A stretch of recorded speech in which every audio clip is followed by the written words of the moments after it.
What's the most fucked up shit you've walked into? By Reddit Hall of Fame. Help me grow by liking this video and subscribing for more content. Friend got shit-faced at a party, was put to bed to sleep it off. Lots of us stayed there as to not drive drunk.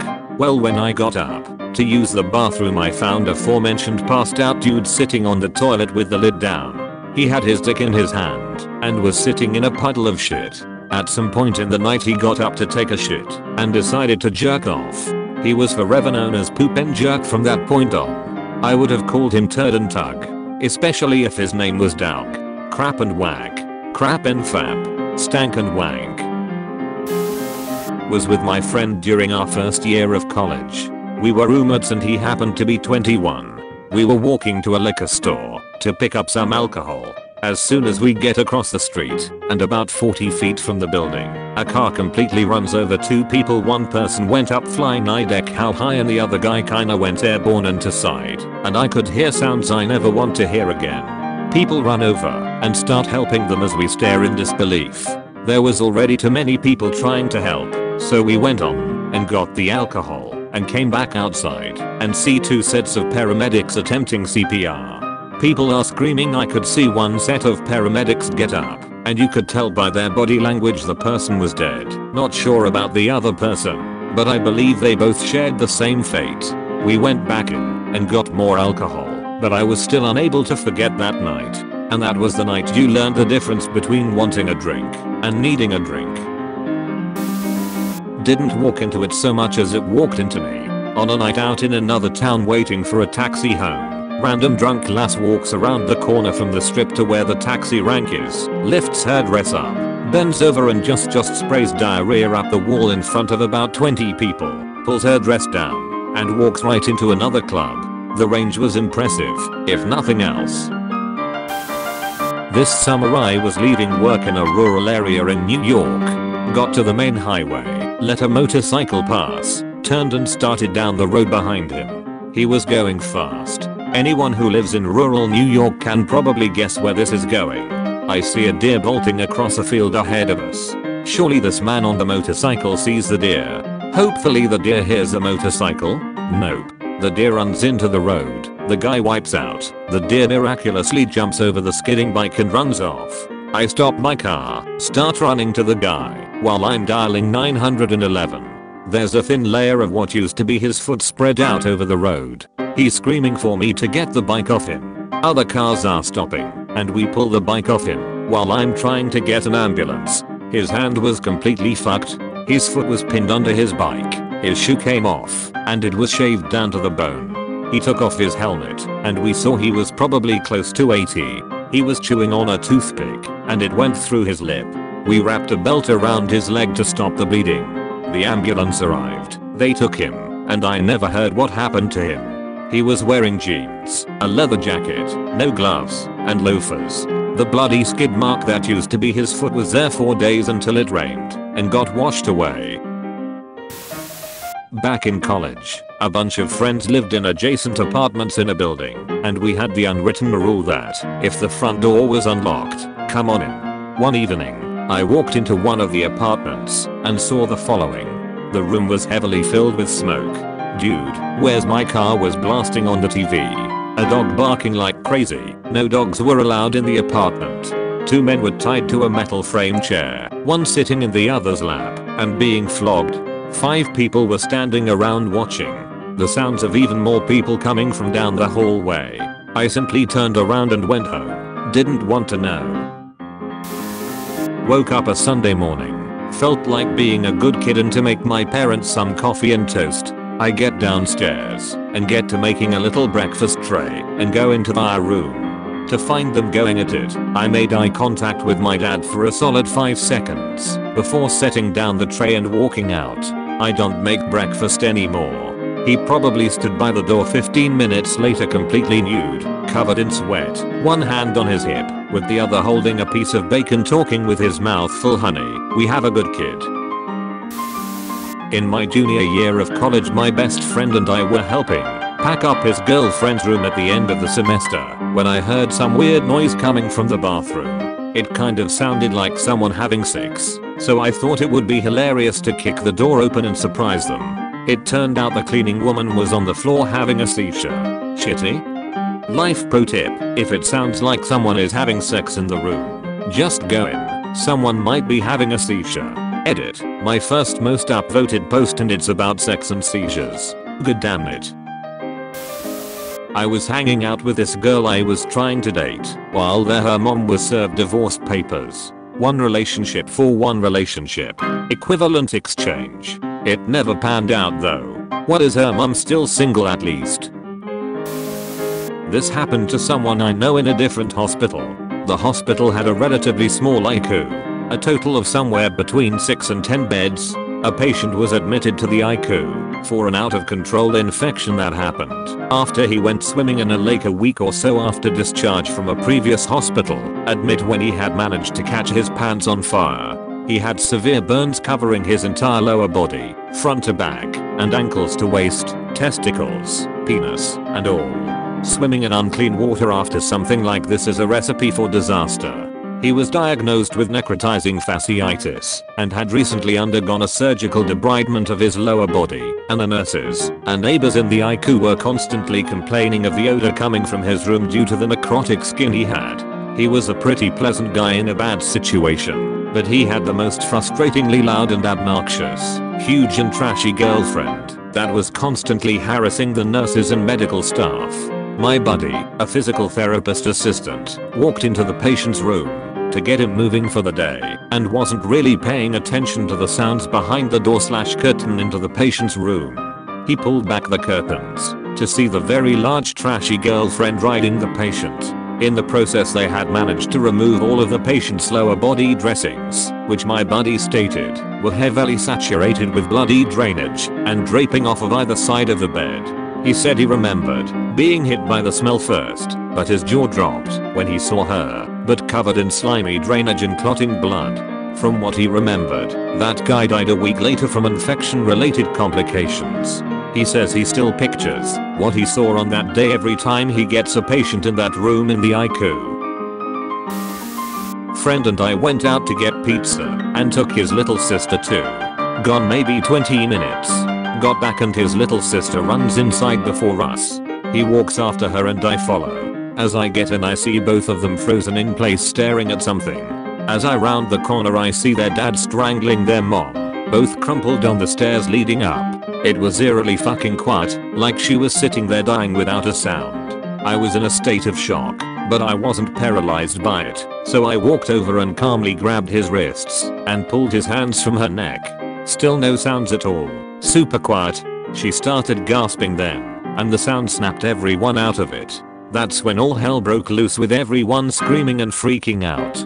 My own mom asked why I didn't beat the hell out of him, and I had to explain to her that I was in a sort of calm daze. I was watching someone trying to kill someone else, and I just couldn't process it. As an adult now I would have absolutely beat him to a greasy pulp, but I was like 16 then.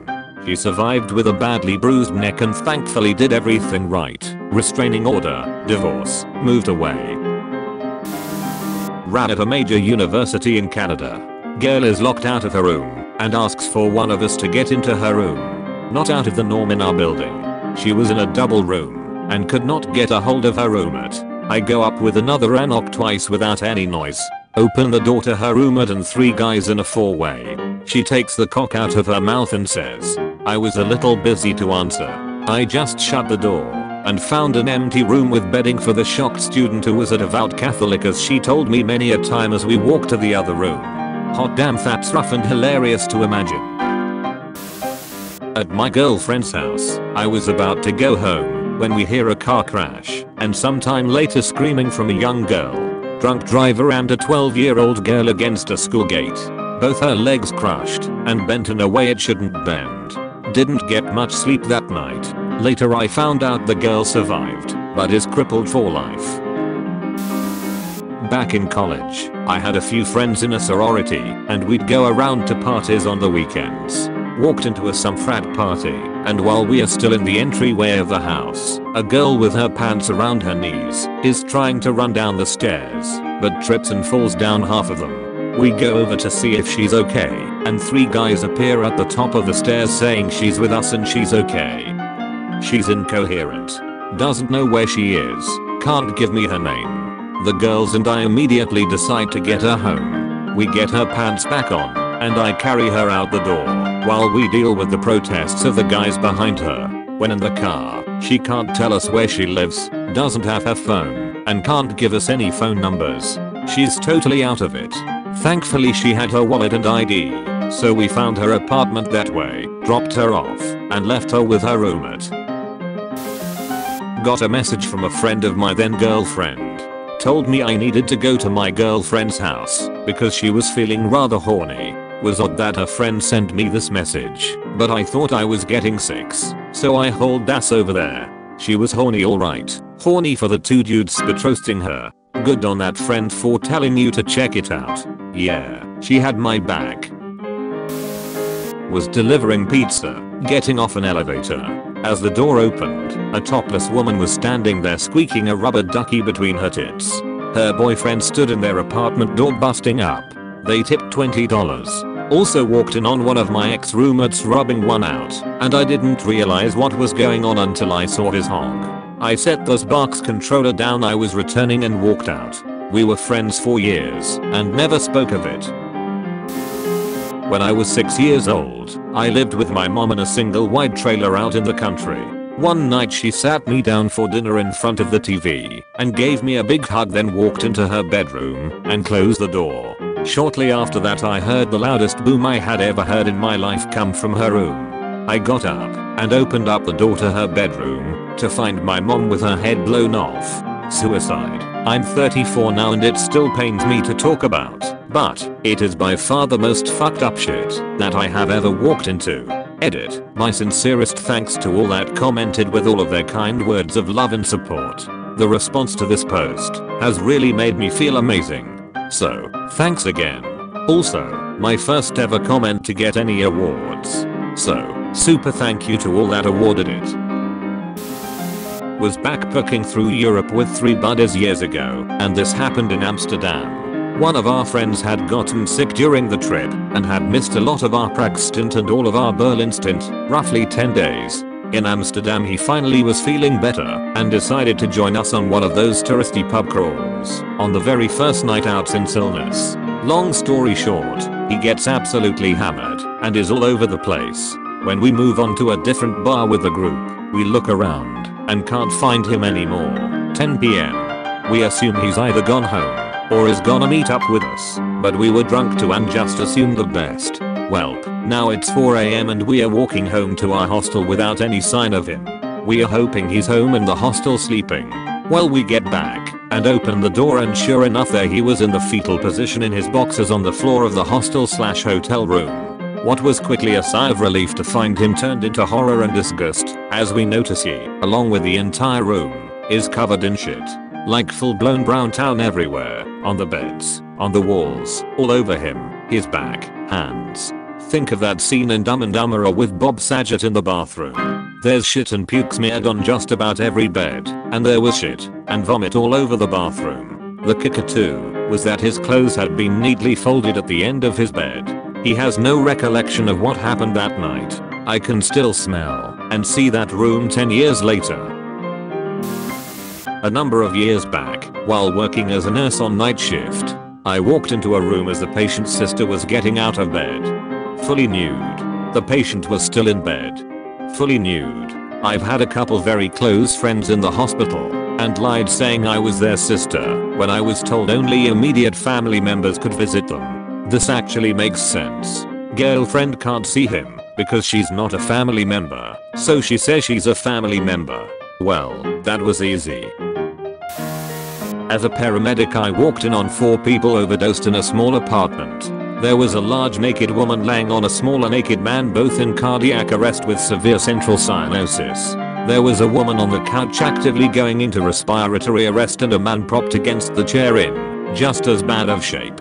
Very long story short, the woman on the couch and the man against the chair survived. The others were not so lucky. Best we could figure they all shot up a tainted batch of heroin. The 2 people started having sex on the floor when they went into respiratory arrest followed by cardiac arrest.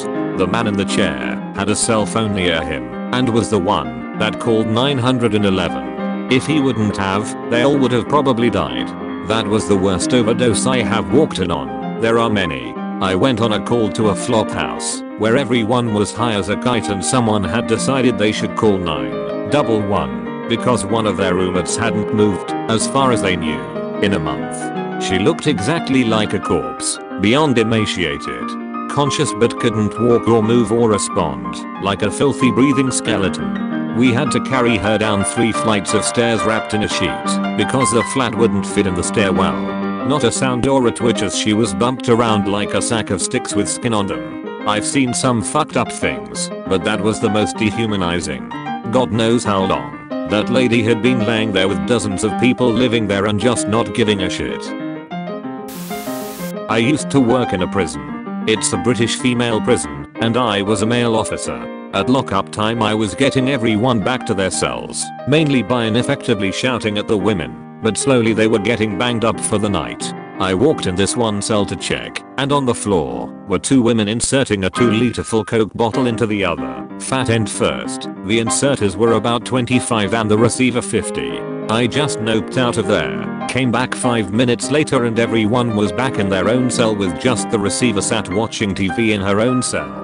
Not a word was said by me or them. Locked everyone away and never told anyone, except my wife, when I got home. And she was like, yeah well you can fit a baby out that way, a Coke bottle isn't that much wider. Prison stories are fun. I was assigned to a constant watch/suicide watch once, 24-hour monitoring of an inmate that has shown signs of self-harm or is suspected of having drugs up their butt and we're waiting for them to poop them out. Anyway, the guy was crazy. He was transferred in from another prison for cutting open his nutsack with a safety razor. I'm there, parked in front of the cell door for 8 hours logging everything this weirdo does. He proceeds to tell me how he cut open his sack, squeezed out his nuts, and asks if I want to see. I respectfully declined with a fuck no, go lay down. Well, he really wanted me to see I guess. This was my next logbook entry. 17:23 hours. Inmate Johnson #1234 is performing a handstand against the cell door exposing his genital area through the food port. At university I walked in on my housemate having cocaine blown up his ass with a bicycle pumped by his girlfriend. They're married now so there's someone out there for everyone. Imagine how many other things they tried and got bored with before reaching that level of weird. When I was about 11 or 12, I went outside to go play and quickly found a trail of dead end puppies that my pregnant Rottweiler had left in the yard. I vividly remember that one was missing its head. I followed 3 or 4 of them into the detached garage where she stayed and found her eating them. We were able to save 3. It was her first litter and she clearly did not want them, so we had take over their care. Still turns my stomach to think about. Sounds similar to the time one of our cats had her litter in a hollow part of the wall. When I reached in to pull them out, I pulled out the head of one of the kittens. She killed them all.